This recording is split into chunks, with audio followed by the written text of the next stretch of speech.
Good afternoon, everyone, and welcome to our open forum with presidential candidate Dr. Belinda McCarthy. Dr. McCarthy, we have greatly enjoyed your tour of campus and dinner yesterday, and we hope that you have enjoyed your very, very busy day. We also want to thank Dr. McCarthy's husband, Dr. Bernie McCarthy, for coming along with his wife on the trip. Bernie McCarthy is a professor specializing in criminology. He's also director of Community and Social Issues Institute and also director of the Center for Homeland Security on his campus. And I might say, where is Bernie? There's Bernie. You look very handsome without a boa around your shoulders, as yesterday. Let's welcome both of these people to Georgia Southern.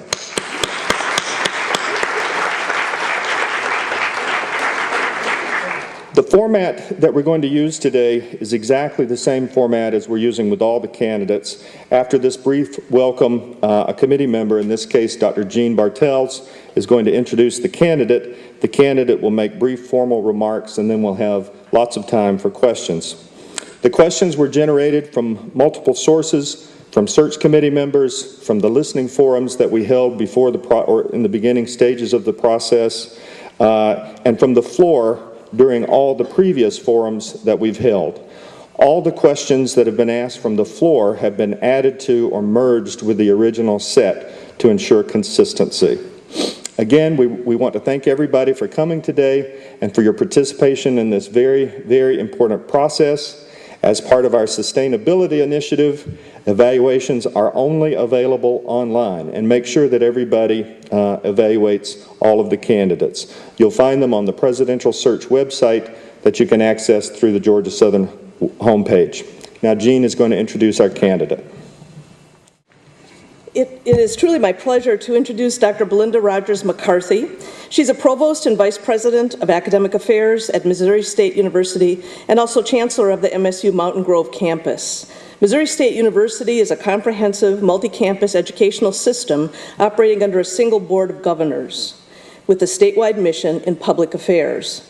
The campus enrolls more than 22,000 students, offering baccalaureate through doctoral degrees. Since her arrival, Dr. McCarthy has worked with colleagues to establish the university's first provost office, reorganizing enrollment management services, and establishing a wide array of student success programs, which are now housed in the new 10,000 square foot Learning Commons. A faculty center for teaching and learning has also been developed with extensive pedagogical support for online and technology-enhanced instruction. Dr. McCarthy promoted significant faculty salary increases and aggressive faculty recruiting.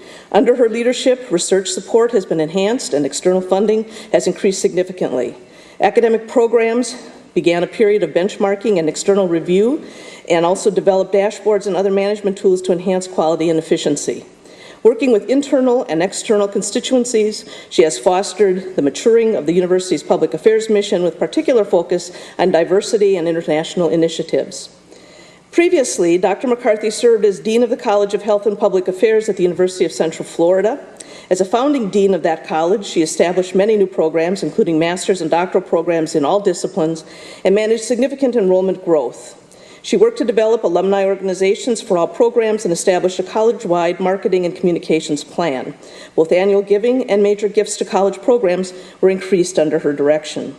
The college established extensive partnerships with community colleges and other universities, including BS to professional programs in medicine and law. Scholarship and external funding were also greatly enhanced, leading to the establishment of 4 institutional and statewide research centers.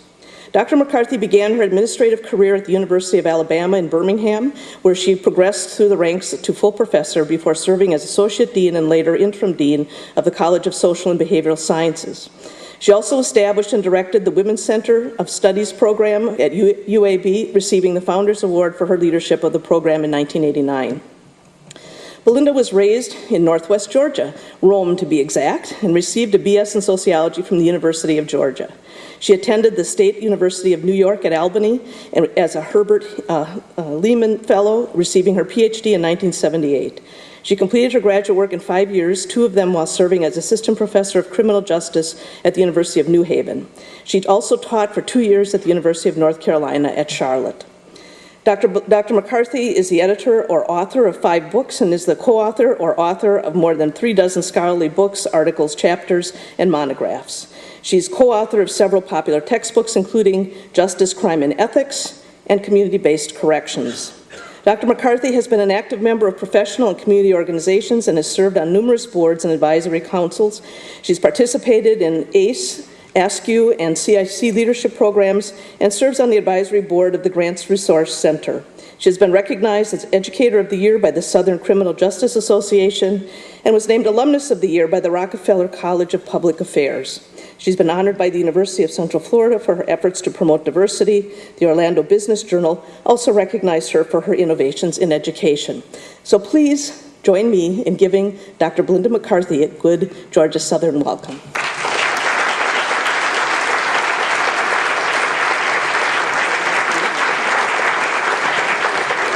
Thank you so much. I've been delighted to visit this campus and have had a wonderful experience so far. It has been interesting. I think I received about 2 or 3 weeks' notice about what I was going to be talking about this morning, and then I had, after wonderfully preparing these beautiful notes, I had the experiences in the last few hours of just being overwhelmed with information and the meetings that I received. So everything got blown away, and I've reestablished it again, I think, as well as I can, but I really am looking forward to hearing from you, because this is my first opportunity to talk to the university as a whole. The first question I'm going to address is why Georgia Southern? And I do think this is the most important question. It's not only the one that's been asked of me the most, but it's the most important one. What is the fit? And I think that's the most important question to address when you're looking at hiring a president, more so than in any other position. What's the match of skills, values, interests, and dispositions of the individual going to be with the culture, history, mission, people, and place of the university? I see Georgia Southern and what it has to offer as a potentially good match.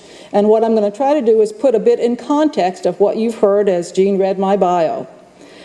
That will give you an idea of why Georgia Southern looks to me like a very special place. As she mentioned, I was raised in Northwest Georgia and attended that school in Athens.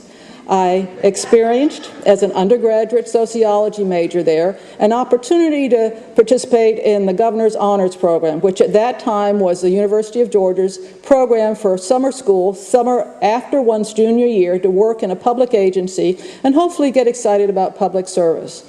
Well, I was a criminology major, a sociology major, and worked at the Milledgeville Institution for Women, the women's prison, and found that I was just overwhelmed by what I observed, the data I read, my attempts to summarize the challenges the women faced and report back to the system. There wasn't a lot of data gathering at the time, but I knew I had found my passion. And that's one of the first reasons I feel a connectedness to Georgia Southern, that extracurricular activity, that outside the classroom activity, that engagement is so critical to helping our young people find their passions and find their careers and directions for the future. After that experience, I had to head to New York for graduate work. There was not doctoral education available really in much of the South for criminology, criminal justice. I went to SUNY Albany, worked in the University of New Haven, and then taught at the University of North Carolina at Charlotte.